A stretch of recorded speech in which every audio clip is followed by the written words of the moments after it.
Praise Lord, जय मसीह की सबको। मैं श्रृंखला कानपुर से फिर से परमेश्वर के मधुर और सामर्थी वचन में आप सभी को जय मसीह की बोलती हूँ। आज का दिन परमेश्वर ने हमें दिखाया और हमें उसकी स्तुति आराधना करनी चाहिए। तो मैं धन्यवाद देती हूँ उस परमेश्वर पिता का जिन्होंने आज का सुंदर दिन दिखाया और हमें पूरे दिन संभाल के रखा कि हम शाम को परमेश्वर की स्तुति आराधना करने पाए और आगे आने वाले समय को भी अपनी जिंदगी में परमेश्वर की उपस्थिति में बिताएं। और मैं धन्यवाद देती हूँ अनुपम अंकल और शिवनम आंटी का कि उन्होंने मुझे फिर से मौका दिया अपने इस पेज आगरा मसीह मंडली पर लाइव आके परमेश्वर के जलाली वचन का प्रचार करने के लिए। तो आइए हम सबसे पहले धन्यवाद की प्रार्थना करते हैं, क्योंकि प्रार्थना ही एक ऐसा माध्यम होता है जिसके द्वारा हम अपनी बातों को परमेश्वर तक पहुंचाते हैं। तो आइए हम परमेश्वर को धन्यवाद रूपी बलिदान चढ़ाते हैं और उसके बाद फिर हम आज के आत्मिक मन्ना को देखेंगे जो कि परमेश्वर ने ठहराया है। धन्यवाद धन्यवाद धन्यवाद परमेश्वर पिता, आज के सुंदर समय के लिए आपको धन्यवाद देते हैं परमेश्वर कि आपने हमें अभी तक संभाल के रखा है। आगे आने वाले समय में भी आप हमारे साथ रहेंगे। मैं प्रार्थना करती हूँ परमेश्वर उन लोगों के लिए जो तरह तरह की बीमारियों से ग्रसित है। परमेश्वर आप उन सब लोगों पर अपना चंगाई भरा हाथ रखिए परमेश्वर, उन्हें छू के चंगाई दीजिए परमेश्वर। मैं प्रार्थना करती हूँ परमेश्वर हमारे घर में जो भी बुजुर्ग लोग हैं परमेश्वर आप उनकी उम्र को और बढ़ाइए परमेश्वर। मैं प्रार्थना करती हूँ परमेश्वर कि अब बोर्ड के एग्जाम स्टार्ट होने वाले हैं परमेश्वर, जो बच्चे उस चीज़ की प्रिपरेशन कर रहे हैं परमेश्वर आप उन्हें अकल समझ दीजिए। और जो भी बच्चे हैं परमेश्वर तरह तरह के कॉम्पिटिटिव एग्जाम्स की तैयारी कर रहे हैं परमेश्वर आप उनको भी परमेश्वर ब्लेस करिए परमेश्वर, ताकि वो अपनी लाइफ को परमेश्वर एक सक्सेसफुल लाइफ के हिसाब से परमेश्वर चल पाए और अपनी लाइफ में सक्सेस हासिल करे परमेश्वर। मैं प्रार्थना करती हूँ परमेश्वर उन लोगों के लिए परमेश्वर जो इस टाइम हॉस्पिटल्स में एडमिट है परमेश्वर, मैं उन लोगों के लिए प्रार्थना करती हूँ ताकि आप उन्हें चंगाई भरे हाथों से छूइए परमेश्वर, वो चंगे होकर अपने घर वापस जाने पाए परमेश्वर। मैं प्रार्थना करती हूँ परमेश्वर आज पूरे दिन आपने हमें संभाल के रखा और इतनी सुंदर शाम दिखाई परमेश्वर, आप आगे आने वाले समय में भी हमारे साथ रहेंगे परमेश्वर। और परमेश्वर इस ठंड से और इस ठंड की तमाम बीमारियों से बचाकर अपनी पनाह में रखिए। आज के वचन के लिए प्रार्थना करते हैं परमेश्वर, आज का जो भी वचन है वो हर एक की जिंदगी से बात करे परमेश्वर। इस छोटी सी प्रार्थना को आपके प्यारे बेटे यीशु नासरी के नाम से मांगते हैं, सुनिए और ग्रहण कीजिए, आमीन। Praise the Lord.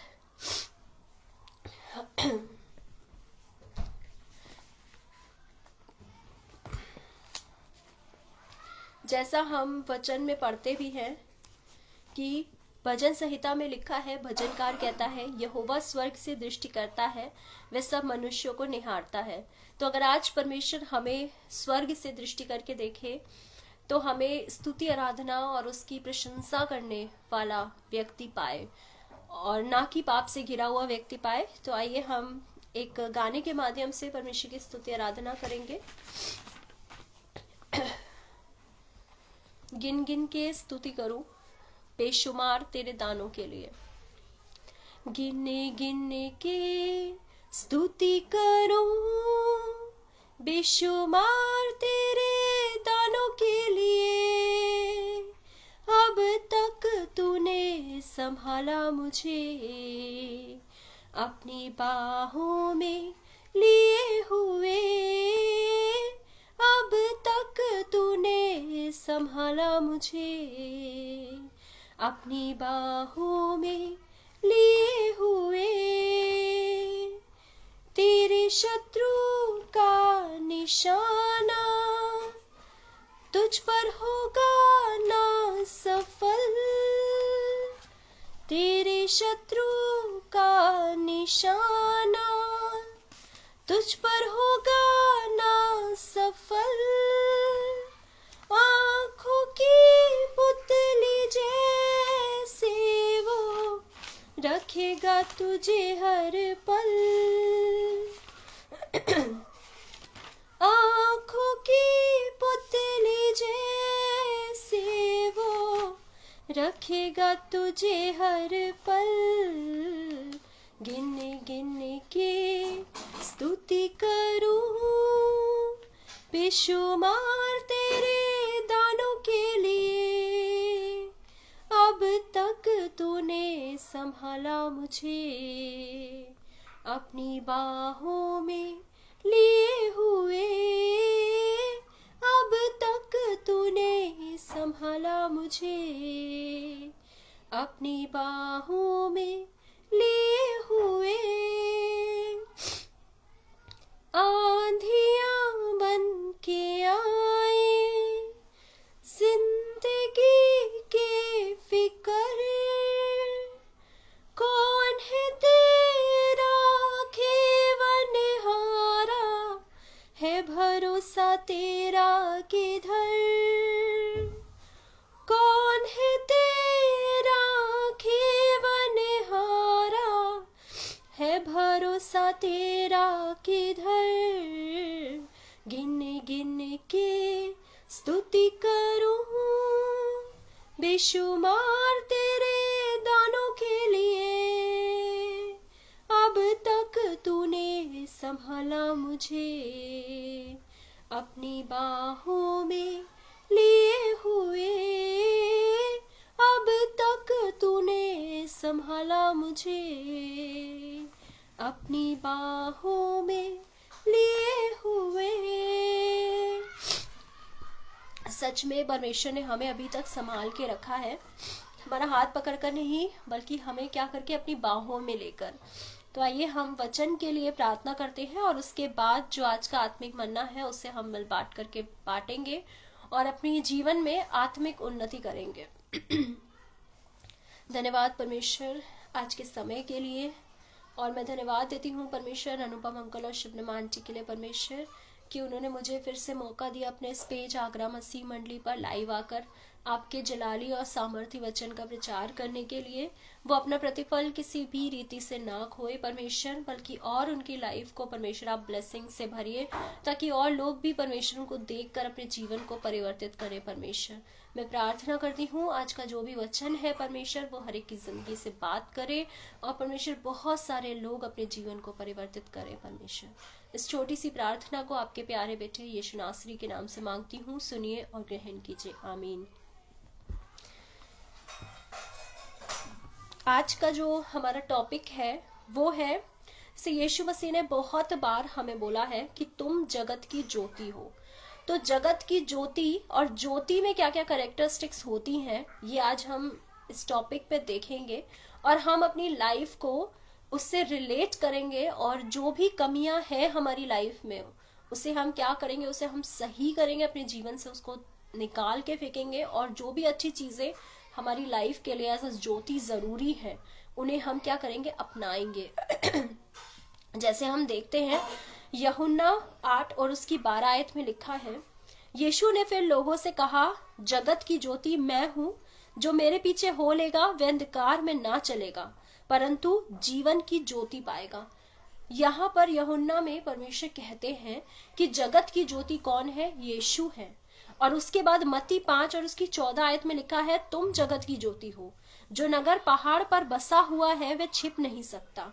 दोनों बातों का मतलब ये हो सकता है कि वो लोग जो यीशु का अनुकरण करते हैं, जो यीशु मसीह के जीवन के जो भी उन्होंने बातें बताई हैं उनको मानते हैं, उनका अनुसरण करते हैं, वो जगत की ज्योति है, अर्थात उनके अंदर क्या है, ज्योति है। क्योंकि जैसा इसमें लिखा हुआ है यूहन्ना में कि जो मेरे पीछे हो लेगा वह अंधकार में ना चलेगा परंतु जीवन की ज्योति पाएगा। यानी जो परमेश्वर, जो यीशु मसीह का अनुसरण करते हैं उनके अंदर क्या आ जाती है, ज्योति आ जाती है। और उन्हीं लोगों के लिए लिखा है पर यीशु मसीह ने कि बोला कि तुम जगत की ज्योति हो, जो नगर पहाड़ पर बसा हुआ है वह छिप नहीं सकता। अगर आज हम अपनी लाइफ को देखते हैं कि हम यीशु मसीह के अकॉर्डिंग ज्योति हैं, तो सच में बहुत सारे लोग हमारा अनुसरण करते हैं, बहुत सारे लोग हमें अप्रिशिएट करते हैं।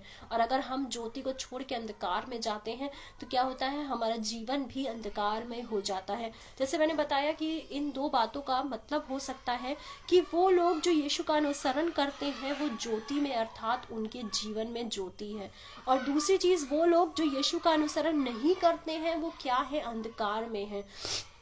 जैसे यहाँ लिखा है ना, जो मेरे पीछे हो लेगा वह अंधकार में ना चलेगा। यानी जो लोग, हम लोग सब अंधकार में हैं, लेकिन जब यीशु हमारे जीवन में आया तो उसने क्या किया, हमारे जीवन को, अंधकार को दूर कर दिया और हम ज्योति की संतान कहलाए, हम ज्योति में चलने वाले हो पाए।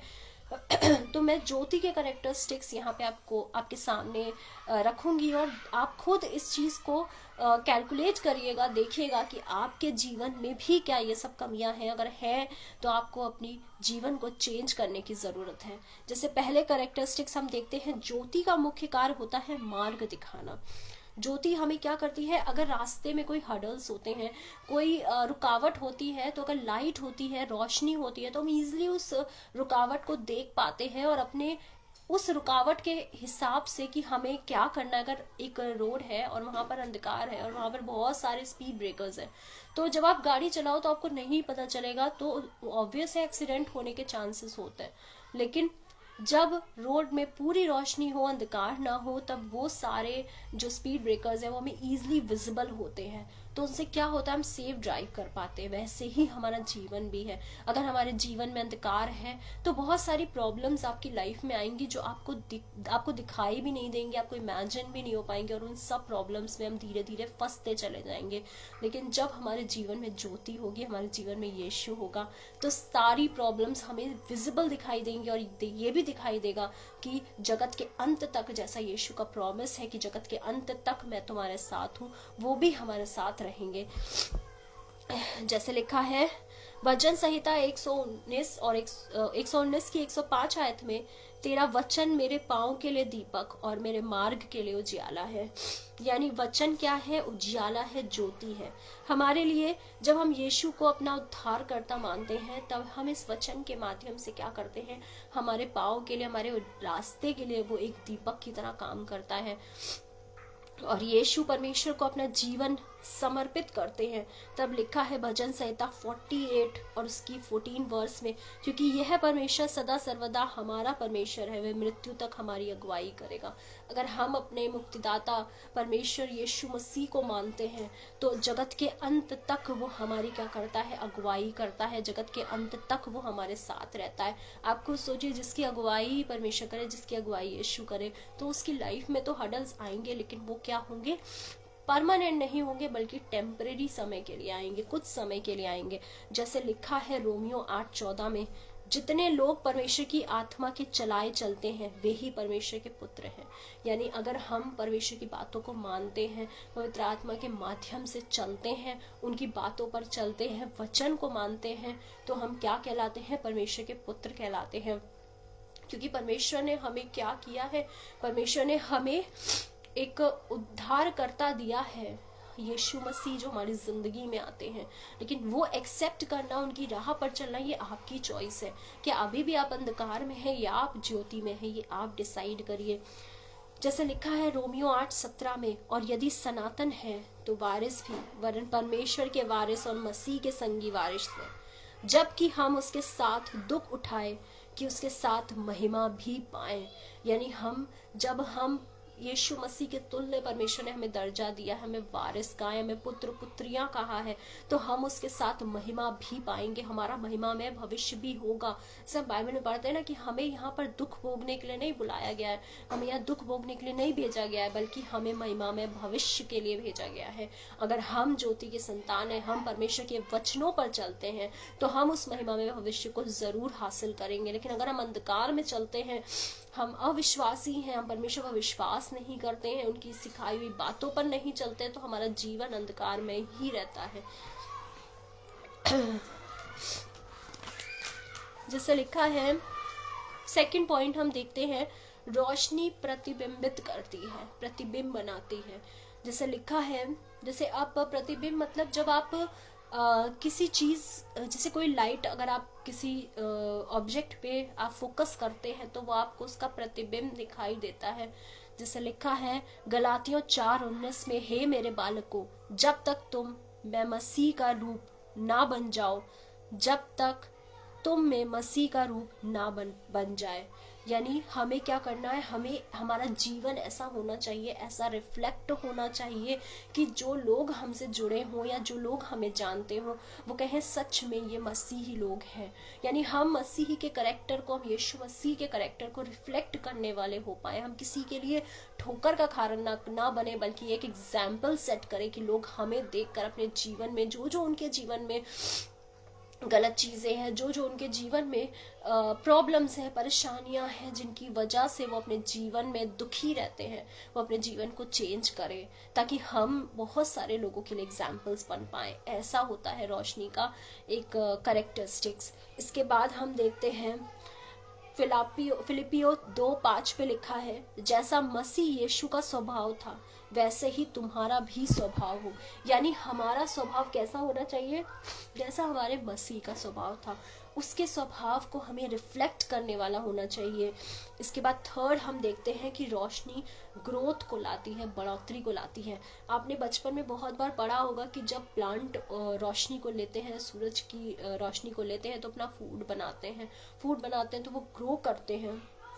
वैसे ही रोशनी ग्रोथ को या बढ़ोतरी को डिपिक्ट करती है, जिससे लिखा है पहला पतरस 2 और उसकी 2 आयत में, नए जन्मे हुए बच्चों के समान निर्मल आत्मिक दूध की लालसा करो ताकि उसके द्वारा उद्धार पाने के लिए बढ़ते जाओ। तो यहाँ पर हमें क्या करना है, वचन का ज्ञान लेना है और उसके बाद हमें दूसरों को सिखाना है। लेकिन जरूरी ये है कि हमें पहले खुद उस गुण ज्ञान को लेना है, हमें खुद पहले वचन को पढ़ना है, तभी हम दूसरे को क्या कर सकते हैं, सिखा सकते हैं, समझा सकते हैं, तभी दूसरों की भी बढ़ोतरी कर सकते हैं। पहले हमें खुद की बढ़ोतरी करनी है। इब्रानियों 5:12 में लिखा है, पौलुस कहते हैं कि तुम अन्य के बदले अभी तक दूध ही चाहिए। यानी यहाँ ये बढ़ोतरी के बारे में दिखाते हैं। पहले हमने पढ़ा पतरस में लिखा है कि अभी तुम्हें क्या करना चाहिए, दूध वाला भोजन करना चाहिए, आत्मिक भोजन करना चाहिए। और उसके बाद इब्रानियों में लिखा है कि अब तुम्हें अन्न पर आ जाना चाहिए। यानी एक बच्चा जब बड़ा होता है तो स्टार्टिंग में वो दूध पीता है, फिर धीरे धीरे खाना खाना स्टार्ट करता है। वैसे ही हमें भी अपने आत्मिक जीवन को क्या करना है, उन्नति की ओर लेकर जाना है। अगर हम जीवन में हमारे यीशु मसीह है और हम ज्योति हैं तो लाइट हमेशा क्या करती है, एक सीधी रेखा में चलती है, टेढ़ा मेढ़ा मार्ग नहीं होता। हम बहुत बार शॉर्टकट पाथवे देखते हैं ना, कि जो शॉर्टकट वो वे उसमें हम जाने की कोशिश करते हैं, बल्कि हमें सीधा मार्ग देखना चाहिए। जैसे फिलिपियो 2:5-15 पे लिखा है, ताकि तुम निर्दोष और भोले होकर टेढ़े और हटीले लोगों के बीच परमेश्वर के निष्कलंक सनातन बन सको, जिनके बीच में तुम जीवन का वचन लिए हुए जगत में चलते और दीपक के समान दिखाई देते हो। यानी हमें क्या करना है, हमें लोगों के बीच में एज अ दीपक की तरह जलना है, ताकि हमारा जो रास्ता है, हमारा जो पथ है वो तो प्रकाशित हो ही, साथ में जो हमसे जुड़े हुए लोग हैं उनके जीवन को भी हम क्या कर सके, ज्योति में ला पाए। इसके बाद हम एक और चीज देखते हैं कि रोशनी से हमें पता चलता है कि कहाँ पर खतरा है। जैसे मैंने अभी इससे पहले एग्जाम्पल बताया था आपको कि अगर हम एक रोड पर जा रहे हैं और बहुत सारे स्पीड ब्रेकर्स हैं, तो जब तक रोशनी नहीं होगी हमें वो स्पीड ब्रेकर्स नहीं दिखाई देंगे। वैसे ही जैसे इसका एग्जाम्पल हम ले सकते हैं यूसुफ का। यूसुफ क्या करता था, परमेश्वर ने बताया कि मिस्र में कब अकाल पड़ेगा, कब समृद्धि होगी, कब स्वप्न जो फिरौन राजा है वो देखा करता था, और यूसुफ उस चीज को क्या करता था, उसको उसका भेद बताता था, क्योंकि परमेश्वर का सामर्थ्य उसके अंदर था। परमेश्वर उसे बताता था कि कब अकाल पड़ेगा, कब मिस्र में क्या होगा। तो वैसे ही उन लोगों के लिए यूसुफ एक ज्योति था, जो क्या करता था, उनके मार्ग को पथ प्रदर्शित करता था, उनके मार्ग को बताता था कि अब क्या करना है, अब क्या करना है। वैसे ही हमारी लाइफ भी ऐसी होनी चाहिए कि अब दूसरों के जीवन को प्रकाशित करें, साथ ही साथ दूसरे के जीवन को भी क्या कर सके, बता सके कि तुम्हें इस राह में जाना है, इस राह में जाना है। रोशनी क्या करती है, अंधकार को खत्म कर देती है। यानी अंधकार कभी भी ज्योति पर हावी नहीं होता है। पूरे कमरे में अंधकार है और आप एक कैंडल भी अगर आप जला के लाएंगे तो वो धीरे धीरे पूरी रोशनी कर देती है और पूरे अंधकार को क्या कर देती है, खत्म कर देती है। तो वैसे ही हमारा जीवन भी होना चाहिए। हम भी क्या करें, रोशनी की तरह दूसरों के जीवन को प्रकाशित करें, दूसरों के जीवन के अंधकार को मिटाने वाले हो पाए। इसके बाद हम देखते हैं कि जैसे यीशु मसीह ने हमारे अंधकार में जीवन को क्या किया, पूरी तरीके से नष्ट कर दिया। उसने सलीब पर हमारे लिए अपनी जान को दिया ताकि हम उस रोशनी को, उस उद्धार को पा सकें जिसके लायक हम नहीं थे। लेकिन तब भी परमेश्वर ने हमें उस उद्धार को हमारे जीवन में दिया यीशु मसीह के माध्यम से। इन्हीं इंक्रीजिंग वर्ड्स के साथ मैं आज का सेशन यहीं पर एंड करना चाहूँगी और आशा करती हूँ कि जो भी कैरेक्टरिस्टिक्स मैंने ज्योति के बताए हैं वो आप अपनी लाइफ में ज़रूर उसको रिलेट करेंगे और अपनी लाइफ को चेंज करने वाले हो पाएंगे। तो आइए हम अंतिम प्रार्थना करते हैं और उसके बाद आज के सेशन को यहीं पर एंड करेंगे। धन्यवाद धन्यवाद धन्यवाद धन्यवाद परमेश्वर पिता, आज के सुंदर समय के लिए आपको धन्यवाद देते हैं परमेश्वर। आपने हमें जिंदों की जमीन पर रखा परमेश्वर, और ये शाम दिखाई कि हम अपने मुंह से आपका अंगीकार करने पाए परमेश्वर। आज का जो भी आत्मिक मन्ना, जो भी परमेश्वर वचन है परमेश्वर, वो हर एक के जीवन में काम करे परमेश्वर। लोग अपने जीवन को बदले परमेश्वर, ताकि वो अंधकार से ज्योति में आए परमेश्वर, और ऐसी ज्योति जो दूसरों के मार्ग को भी प्रकाशित कर पाए परमेश्वर।